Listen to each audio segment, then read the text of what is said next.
Hey, welcome to part 2 of our discussion on arts in communism. In this section, we finally address our listener question from Aiden. Thank you for being patient. We also get to our organization corner where we talk about artist unions. Hope you guys enjoy. Again, similar to last week, there's going to be some extra noise. My husband is a super cool World of Warcraft player, so you're going to hear some keyboards clacking away and some cupboards opening when he's getting snacks. Pretty sure there's a door opening in there somewhere, so sorry. We're working on getting a house, so hopefully this will happen less often when I have a studio space. But for now, enjoy my city life and my city husband. Hope you enjoyed this episode. Smell you later. All right, let's get to our listener question. Oh, yeah, for sure. This was from Aiden, right? Yeah, do you want to read it? Sure, yeah. Aiden said, I'm a filmmaker, and I had a question about what my job would look like under communism. I'm only 24, and I've only made short films. But my question is more about larger-scale indie productions. For example, let's say I was directing a $2 million feature film, either under my own production company or an outside company. And the company was paying the cast and crew. Ultimately, if the film's a success, theatrically and digitally via video on demand, I'd be the one making the profit, along with the producers and distributors. Only some actors get residuals, but the crew doesn't. Underpaid workers in the film industry are already a huge problem. So I'd imagine there'd have to be, a huge shift in operation when moving away from capitalism. He says, would there be a difference between my own company paying a crew or an outside company paying crew? Or what if we were in a communist society and a foreign production company that wasn't communist wanted to fund the film? Now, I'm wondering what collaborative art such as filmmaking would look like in a communist society. All right. I mean, obviously I like this question because we decided to make a whole episode about it. Yeah. So sure. I thought there was a lot here too. Yeah. I also want to include plays and musicals in this. There's obviously going to be some stuff specific to films, but in general, collaborative art could be a lot of different things. Could be orchestras, could be, a big collaborative art project. Lots of shit. Yeah. So, but in this question, I mean, how do you think this would work? How do movies work? How do movies work right now? No, I'm just. It's very complex. I didn't figure that out completely. No, I'm saying how should they work?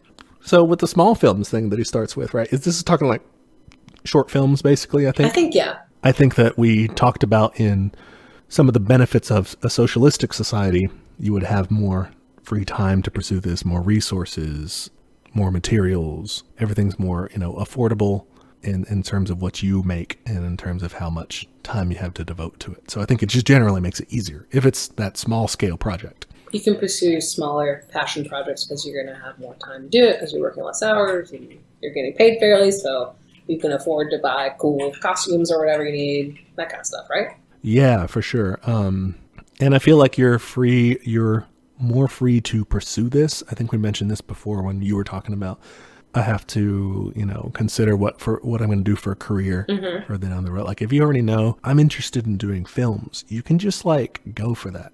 And you don't have to worry about what if I don't make it big? Who cares? More of your basic needs taken care of. You don't have to worry about that. You have more time to devote to a passion project such as that. Obviously, under actual communism, you don't have to worry about that either. You're free to let your imagination run wild. But what I think he's also interested in when we're talking about, collaborative art, larger scale, what would that look like? Yeah, I think that's an interesting question. I mean, I think in general, so he uses the term like my production agency or production company, I'd be the one making a profit. I think those things would change. One would be it's like a worker-led company. Yeah. And you wouldn't be getting the profit. Everyone would get paid fairly and it would be split, right? Yeah, to the extent that there are profits involved. Depending on where we are in the socialist timeline. Yeah. But even in the very early, if we're talking worker co-op run things or, just more workplace democracy, very reformist early style, early stage sort of things, what profits that could arise in that situation from, not having paid your workers as much as they needed to be paid earlier, that would all get distributed to everyone in the company, everybody would get their fair share of that, and that would be kind of democratically decided. when you're talking about high paid actors and everything, you don't really need that as much. Even if you're talking in a social democratic situation, those actors aren't going to do too much with that money or even keep too much of that money because, you tax the hell out of it. So much of it's going to get taxed away. Yeah. There's not as much incentive to do that, I guess. Yeah. That's one thing. We touched on this with a lot of the earlier categories of artists, and, actors would be included in that they get kind of taken down a peg money-wise. And that's kind of a good thing because that means that, there are better opportunities for lesser-known actors to break in and to, work on more projects. More marginalized voices can get heard again. Mm-hmm. Yeah, there's lower barriers to entry. Because a lot of filmmaking is like, okay, who can we attach this film so it sells? We gotta fucking get Brad Pitt or whatever. Yeah, that's a big concern. There is some casting in terms of we think that this person would be great for this role or whatever. Sure, but I think a big motivation of it is, like you said, let's get box office stuff, because we need to make our returns. Exactly. So what else would happen? I think also one thing you could be looking at in a reformist socialist situation is this project could be publicly funded by either the national government or local councils. This is a stupid question. Yeah. Isn't that what BBC does? And like PBS? They do. Yeah. Well, I don't know their particulars funding structure because I know that they do get, at least PBS does get like corporate donations and things. They are a corporation themselves. They do receive money from the government and they're like a nonprofit, I guess. Yeah. But they also receive corporate donations and stuff and donations from individuals. BBC, I think, is similar in the sense that it gets a lot of state funding too. But theoretically, we could just amp up BBC and PBS and stuff like that on our way to socialist utopia. And they make good shit, I think that could be one avenue is that more things could be publicly funded. I think so. Yeah. I think that would be a good transitionary thing that people would be pretty comfortable with, offering subsidies to worker run production studios, subsidies to, or grants to, basically federal funding to local groups that want to make their own movies in a community. That would work. And you could make these like large scale. Like you could devote a bunch of money to this if you wanted to. It's all general treasury stuff. And there's a bunch of money that way. I think if you were moving on further down the line a little bit to more, anarcho-communist or on the way to that even, you don't have true post-scarcity maybe, but like your local resources might not be enough to put together like a really, a big budget movie, like with all the bells and whistles, special effects and everything that you really, a blockbuster thing. I think that part of anarcho-communism though is like voluntary associations with different groups, with other local communes, maybe having a whole group of, a region of communes that might have different specialties. That'd be cool. So like a network of filmmakers you could work with. Yeah, a network of filmmakers, a network of resources to use on in the films, a network of not just like writers and directors and things, but also crew. Yeah. That could collaborate on this, not just in a regional level, but this could even ultimately be extended, continent worldwide. Another thing that kind of goes with that maybe is currently you're all kind of the studios and the different film production companies are kind of competing to make whatever they think is gonna sell, or maybe especially come around Oscar time, gonna be the best, the best film, Instead of that competition now, you're going to be working collaboratively. And I think the competition, there's an argument to be made maybe that competition spurs innovation in terms of how to make a better car, how to make a better like tangible product. Maybe with art, to me, it doesn't like, I'm gonna make the best thing. I'll show so like it's not a thing. It's not really usually why people do that. Yeah, I think in terms of art, I don't see it as a competition. I think a lot of people are tempted to, especially with social media. Like, I have so many likes, I have like 6 followers. And you're making different stuff. Like, it's fucking apples to apples. Or apples to oranges, rather.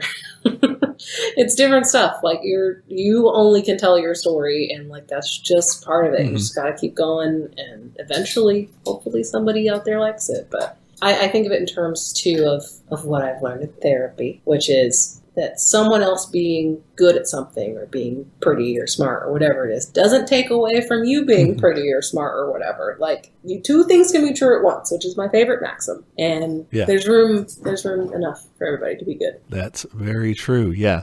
Especially with the need to, the need to return a big profit on this sort of stuff, I think is kind of gone. Like, you do need to expend the resources and everything. But especially when you get to communism, not even to the replicator stage, but just kind of before that a little bit, when you're on the road still, maybe it would require like sharing of resources between and within these communes, or the workers' councils or whatever you're sitting in.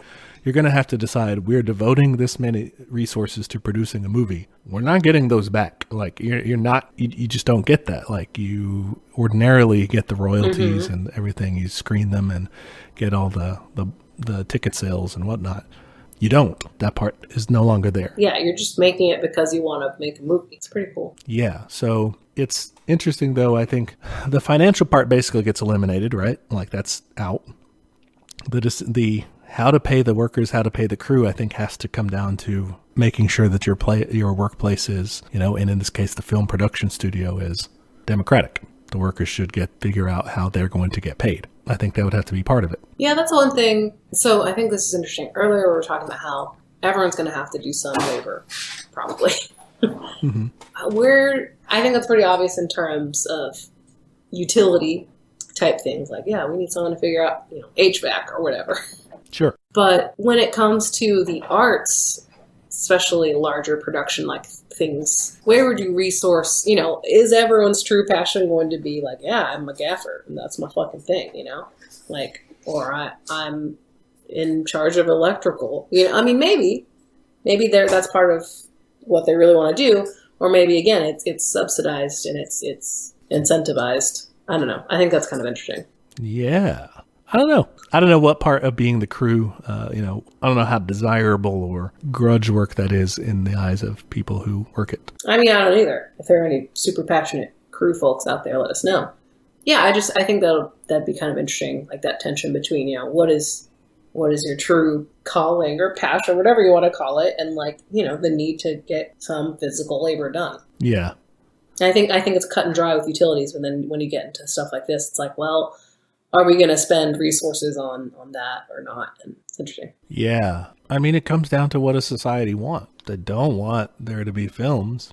I hate movies. Yeah, they can just not devote the resources to it and then enjoy their life without films, Everyone would be bummed without films. That would suck. Or TV shows or whatever else, because this is not just big feature films, but TV shows operate in this sort of collaborative way. What are you going to, you have to, you would think. But again, I think that we can't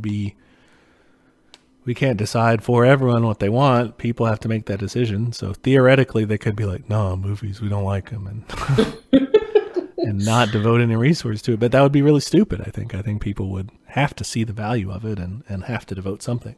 It might take a while to figure out how much money needs to be outlaid for it, because this is completely different than the way they, Aiden said in the question, they fund this way differently now. Actors and stuff, they get paid out of the profits that the thing makes. We're just there in the residuals, and everything. That's just not gonna be a thing anymore. Like that's and the people in the production company and stuff, like that end is no longer there.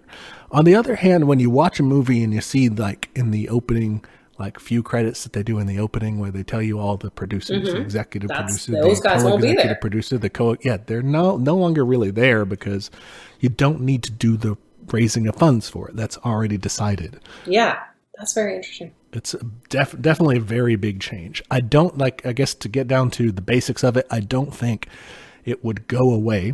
No, there's a need for it. For sure. I think that there will still be a filmmaking community. It may end up being way smaller scale. We may never see again, as wild and decadent thing. But then again, we might. There's no reason. I think we might see fewer of them. But couldn't the whole country decide, we're going to make, one of these really, over the top, really cool movies each year, pour in the money for that, and then just sit back and enjoy once it's made and dang, look at that, you know? That's pretty cool. But yeah, fewer superhero movies probably. I'm okay with that, man. It's not really my jam. Don't come at me for it. I will delete the email.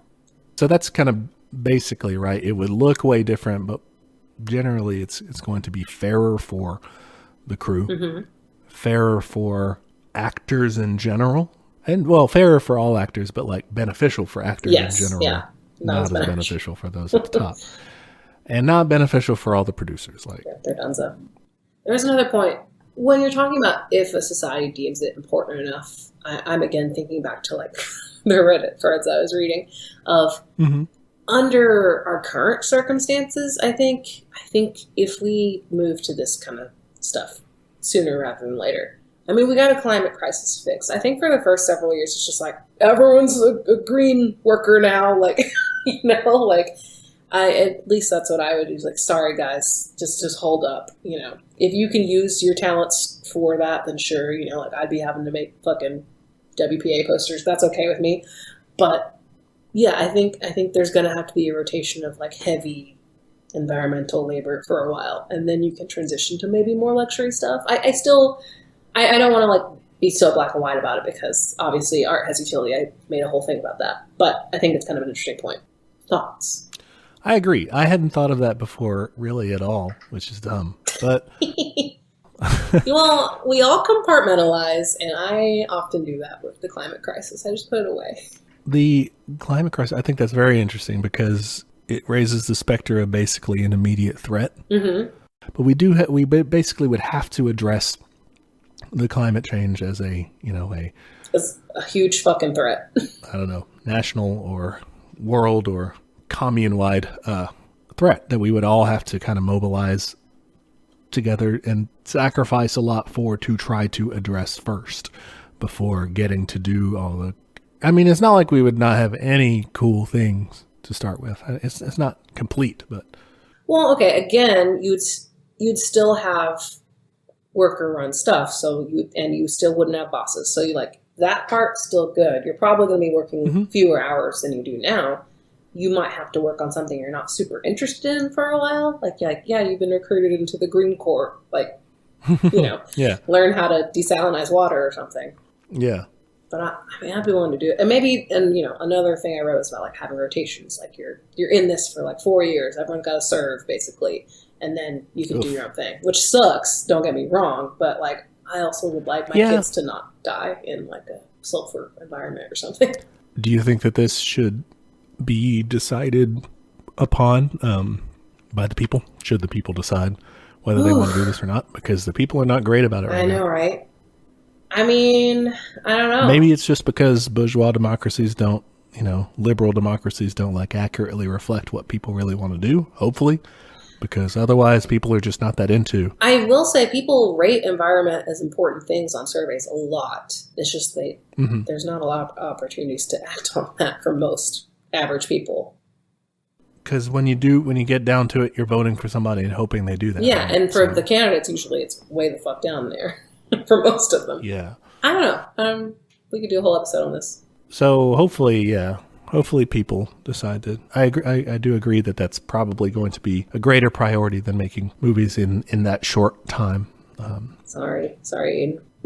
But it'll be fine. It'll get better. And I don't think that it would be absolute, like you said, it wouldn't be just black and white, right? I know. I don't think it'd be black and white. Like, no one can make art. It's only green shit. I mean, that'd be weird. That's a little extreme. Yeah. We don't want to be fucking totalitarianist. The second part of the question had to do with the foreign production company, right? Yes. How would you said, if you're in a communist society and a foreign production company that wasn't communist wanted to fund the film, what would you do, basically? I mean, would you just have to say no? My fallback is always up to the workers, right? Up to the workers, up to society. You really, and obviously in true communism, you'd be like, funding, ha ha ha. Yeah, not a problem. You don't need it. But let's stay this side of utopia for it. You would have to lay down some ground rules, ultimately, I think. What are they doing labor-wise? Yeah, do they treat their workers fairly? Yeah, you'd have to, before accepting any sort of funding deal with them, you'd have to be like, okay, well, you guys have to agree to fairly compensate all of your workers who do any work on this film while in our country, and wages, benefits, safety, all that has to be covered according to according to the way we do things here. How would it work if you're filming in their country, though? You'd have, if you're filming in their country, but you're filming with your own production company, or you're saying... Well, I guess if it's their production company, but you're going to their country too, it feels weird to be like, I'm in your house, here's how you got to pay your people. But I think that's how a contract works. You could probably still put that in. Yeah, you could do that. I guess you could do that. Like, we won't work with you. You wouldn't be doing anything to anybody in your country. You wouldn't be doing anything wrong to them. Well, it's kind of shitty. Yes. Basically, I'm saying, maybe there's a way. I would hope that whoever's making this movie still demands that those workers are treated fairly. I don't know. Maybe they won't, but that'd be cool. Well, how would just the director do that, though? So the question said if they wanted to fund the movie. So, like, they're interested in working with you, I guess, because they think this movie's going to be cool. Again, we don't know how movies work. But well, they're going to make money off the movie too, and I think it's going to, be cool or whatever. Yeah, I guess, yeah. So they would make a profit from it, but then sorry, I'm trying to wrap my head around this. Yeah, so they want to work with you, but I guess it's your idea. So, like, you're basically selling your idea to them in some certain sense. So you could make that part of your contract of like, no, I only work with companies who like treat their workers ethically. Yeah, it depends on if you're the screenwriter, if you're the director, who you are, But getting back to this example, the writer, the director, they kind of are at the behest of the production company, but they're not they don't control it, really. I guess it would be up to communities whether they wanted to allow people to sign with foreign production companies like that. Yeah, because I could see an argument being made, like, why didn't you just do that locally? Like, we have the resources for this. You're taking, well, it's not really about taking jobs anymore, but it's like what if someone here wanted to work on that? If that production company is going to come into your country and do shooting anywhere there, they have to follow your rules. That's I think true. You can easily lay that down. But if you're going to go make a film abroad, you can't really control that. Yeah. I don't think there's a point in trying to control that, really. People do that already now. They make movies all over the world because different places have incentives for you to make it there. Yeah. Whether in individual states or in entire countries, they'll give you money and funding and tax breaks and stuff to do that. I don't know if there's a point in getting in people's way over that. Yeah, because it's like, even if you did that, it's like, you're not personally profiting off of that. So, you just did it. Well, you do, right? You're gonna get paid out of the profits of that movie that this capitalist country is gonna sell. But then you come home and you don't need profits. So what are you gonna do with that money? Yeah, you got a lot of money, I guess. Yeah. You just want the film to be made and be put out there. I guess if that's still going on, because this is kind of the divided world, right? Yeah. If that's still going on, your communist country is going to have to find a way to pool its resources to fork over money to these production companies or to the country itself, something to buy movies like that if they want their people to be able to see them. Yeah, I know. That's another thing. Global shit like this confuses me. I guess hopefully people would not want to do that too much. Yeah. Hopefully we would also be trying to export the revolution to that country. So maybe they don't like us anyway because we're constantly telling them to stop being capitalist. Saying, you guys should have a socialist revolution. You guys should. You guys tried this? Yeah. If you do end up making a movie with this foreign film company, you should kind of agitate while you're there. Just be like, just tell the crew. Wow. What do you get paid? Oof. Workers in Utopia land, we get paid, we get this much. Yeah, exactly. Definitely make them form a union or encourage them to.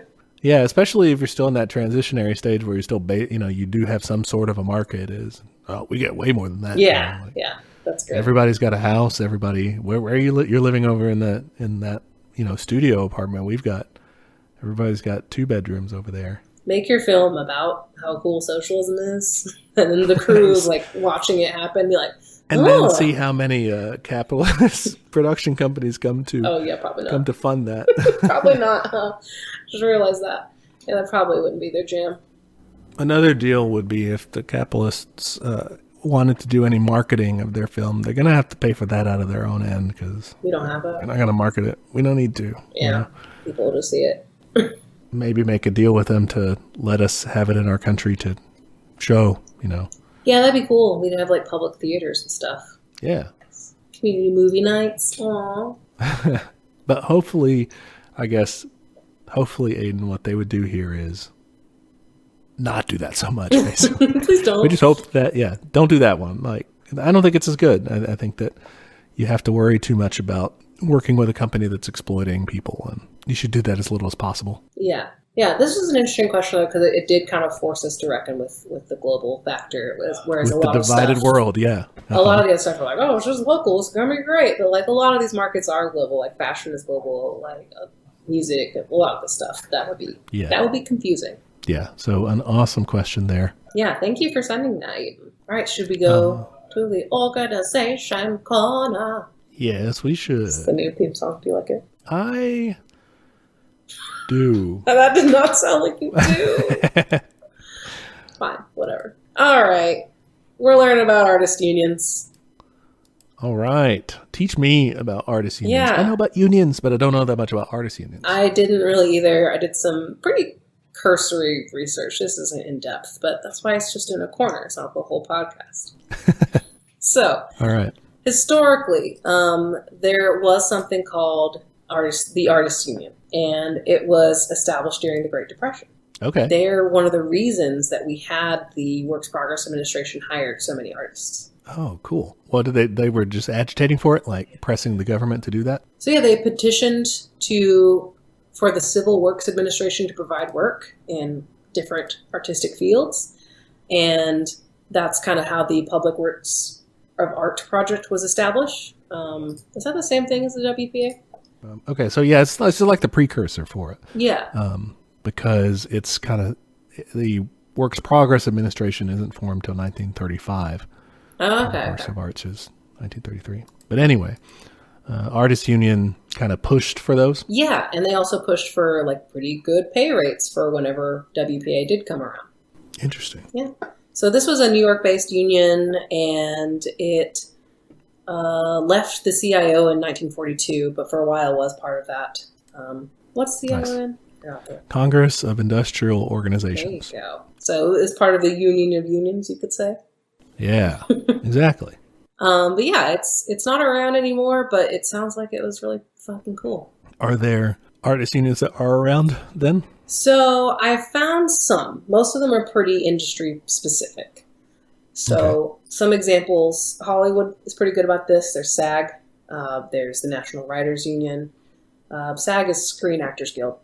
And I was about to ask that. So no. Thanks. I don't know why I know shit about Hollywood. Probably because I listen to a lot of podcasts that are LA based. Ah, yeah.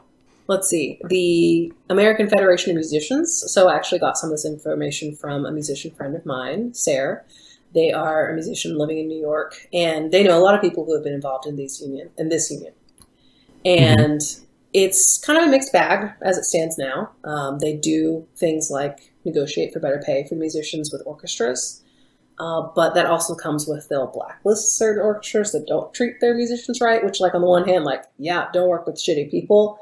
But it can put some people in bad situations, especially if you're confined to a certain location. Maybe that's the only orchestra there and you want to work for them. Then it might mean you won't be able to join the union later. So if you are a member of the American Federation of Musicians, right, you can't go, do a gig or something for one of these groups. Like, okay. So that means you have to drop work out for them. Yeah, if you were going to do that. Yeah. Which I could see that being a problem. It's like, oh, if there's a really good conductor there that you really want to work with, like that's definitely a thing where like this is a prestigious opportunity. But these places are blacklisted, like there's probably a reason.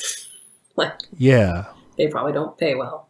Yeah. I don't know if it's the most effective way to deal with it. I'm not sure, but it sounds like it could make sense.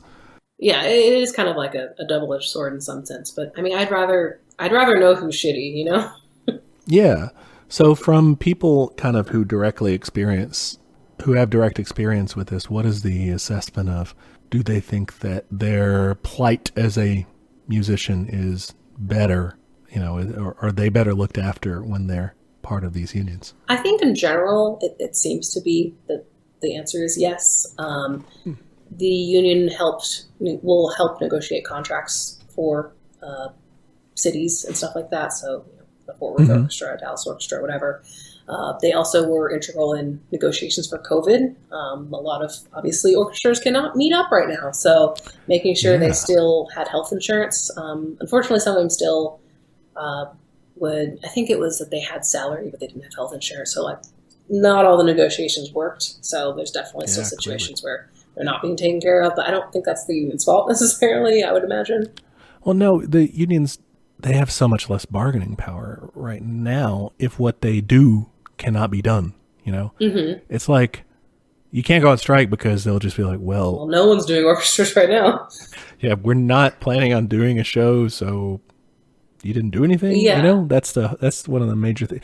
You can't withhold your labor in any way. That's true. That's like your power, and right now you can't do that. Yeah. Whereas in other industries, if you're talking like, anything that's been deemed an essential worker, unions have increased power. Right now. Yeah. Like the Instacart workers that successfully had a strike. Same with Amazon. Yeah. But in this sense, you have way less power. It's very unfortunate. It is. But they have successfully organized strikes before for better pay.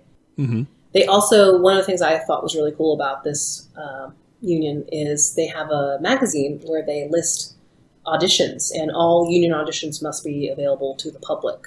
Again, we kind of talked about this in our union or our right to work episode, where a lot of times, unions are doing these or providing these great resources that are open to anyone, even if you're not in the union. And I thought this was a good example of that. So the audition, what does that mean? Like, it's open to the public though, you said? Yeah, so basically, a lot of times you'll have to be invited to audition, or I think that's correct, or you find out about it through someone that that someone's having auditions. But having this resource is really useful for when you're trying to find a job. Okay, all right. So any orchestra that is unionized like this, or that is part of this, whose musicians are part of this union, like, they get their auditions put on this public list, so they can have more people know about it. Okay, that's cool. Yeah. I just thought you meant that like Yahoo showed up at your audition. Just anybody. They're like, boo. I'm actually not sure how that works, but yeah. Yeah. So anyway, cool. I mentioned the National Writers Union, and they've successfully negotiated a lot of work. Mm-hmm. They are primarily for freelance writers. It's pretty common for them to not get paid and, get abused because you're just a guy, right? Yeah. And they've helped ensure people getting paid. They've won some victories against Ebony magazine and Nautilus magazine. They had to give $160,000 in back pay for AD writers. That's so much money. They just were like, no. That's insane. Basically just providing a network for those freelancers to make sure that they're not being exploited. That's pretty cool. But yeah, I think that artists unions can definitely play a role in, of course, protecting and advancing the kind of working conditions of people right now working in whatever art field they're in, but also hopefully in agitating for, and this might require some change. I don't know how much these unions engage in this right now, but advocating for some of those changes in society, those socialist reforms and such that would make it easier for, like we said, more people to participate in art, for art to be easier for people who already do participate in it, easier for them to do that sort of thing, Yeah, I would say one thing that I learned about not fairly recently, but I was posting some socialist shit on Instagram, as I want to do. And one of my followers commented and said that they're from Denmark and that they have an artist union there. So I looked into them. And even just like on their homepage, looking at the resources they offer, I wish we had this, guys. Legal advice, artist unemployment fund, insurance, accounting consultation. Do you know how hard it is to do your taxes as a freelance artist? Oh my gosh. No. It's insane. Next year is going to be such a headache. Oh man. courses and training, pension. Like, they have all these resources, which that sounds fucking dope. Yeah, that is cool. Because so much of being a freelance artist is doing bullshit admin work, and it's one of the reasons that like I am not a full-time freelance artist, because that sounds annoying. So like having a union to like help you with that would be huge. Yeah, for sure. Something else we could talk about. What do you think maybe it would look a lot like the Danish artists union, but what would the ideal artists union look like? I don't know. I have a lot of questions. Would it have to be by discipline? I think it was interesting in our earlier conversation. I had all these different types of artists listed out, but then as we started talking about them, we're like, well, a lot of the same principles really do apply. So like maybe it doesn't. I don't think it should. No. I think it's similar to the debate about unionism in terms of what we call craft unions versus industrial unions. Mm-hmm. Craft unions are all divided up like that. So you'd have your street musicians, you'd have your potters, you'd have your sculptors, you'd have your painters, all separate. Industrial unions, and so like in the real world, in the more like trades world, that would be like your plumbers union, your electrician union, your pipe fitters union, or your whatever, right? So specific areas of employment, I guess. Yeah. Jobs. And even within the same like plant or something, you would have different unions for different things. Whereas industrial union tries to unionize like entire industries. Let's unionize the steel industry. It doesn't matter if you're the people who pour it into the molds or the people who are finishing it after or whatever, like the whole thing. The car industry. Doesn't matter where on the line you are, you're in it, whatever. Whole entire industries. And eventually, let's organize the workers into what the IWW called one big union. That, I think, would be better for musicians, artists of any kind, would be one big union. You don't really want to divide people up because, like you said, their plight is the same. They are undergoing the same struggles, and they should fight in a united way, together. They should need solidarity with each other to get the best advances possible. I think that makes sense because, I was reading more about this issue, and artists do face a lot of the same problems. I think those problems are exacerbated by being freelance and by not having that network. It's a lot easier for someone to not pay me because I'm just one person. But if I have an entire giant group behind me, like, they can't fucking do that. Yeah, for sure. It's hard in a way, I think. Your labor force is pretty diffuse. It's all over the place. Artists, especially freelance stuff, can be done from all over the country and the world. Yeah. So it's harder to kind of get together like that in some ways and coordinate. But I think it's something that people should do to try to get better conditions for themselves. Yeah, I think it'll also be tricky on like figuring out cost of living kind of stuff. Like, okay, how much is a fair wage in Arizona versus wherever, Mm-hmm. Yeah, that's true. But I mean, I'm surely there's some calculations you can do, and maybe you have to like at least meet the median income in that area, and then some.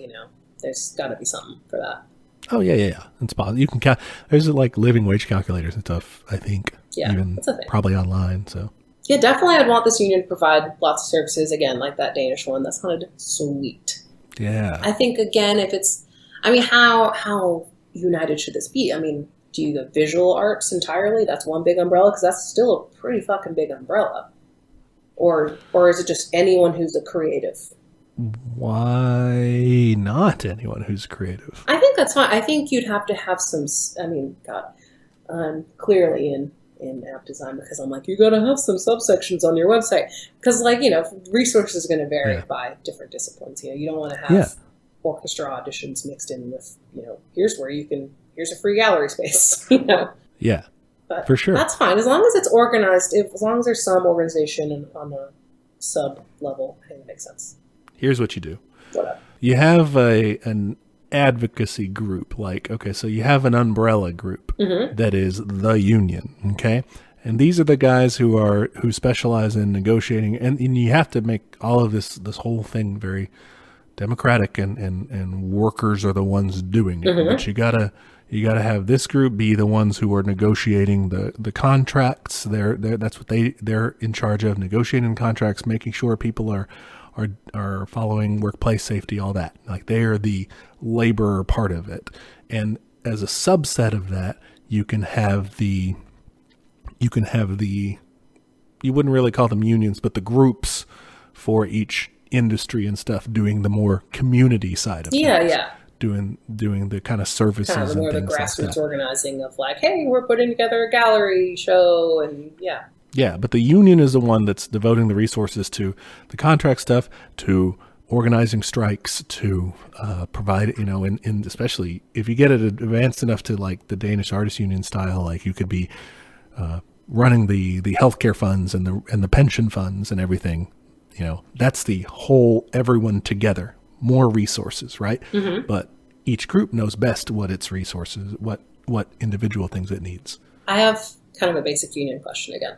Sure. So obviously we want the union to be worker-led. I think particularly when it comes to artist union, maybe this is why I didn't think about this question before on our other episode, is if you're spending all this time being a union guy, will you still have time to do art? It depends on what.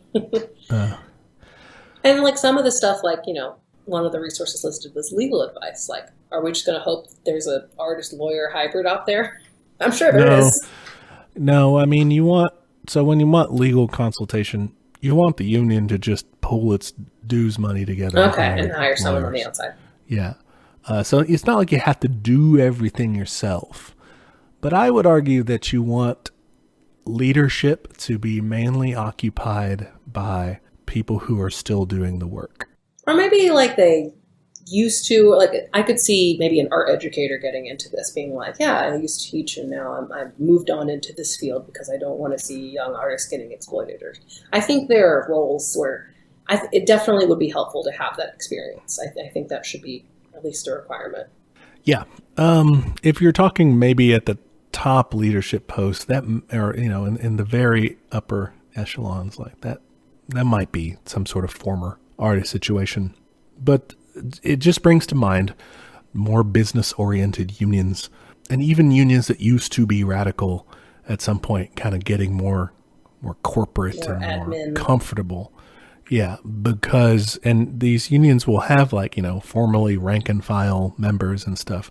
In the documentary Harlan County, USA, they follow the United Mine Workers of America Union and kind of its development over like a decade or more.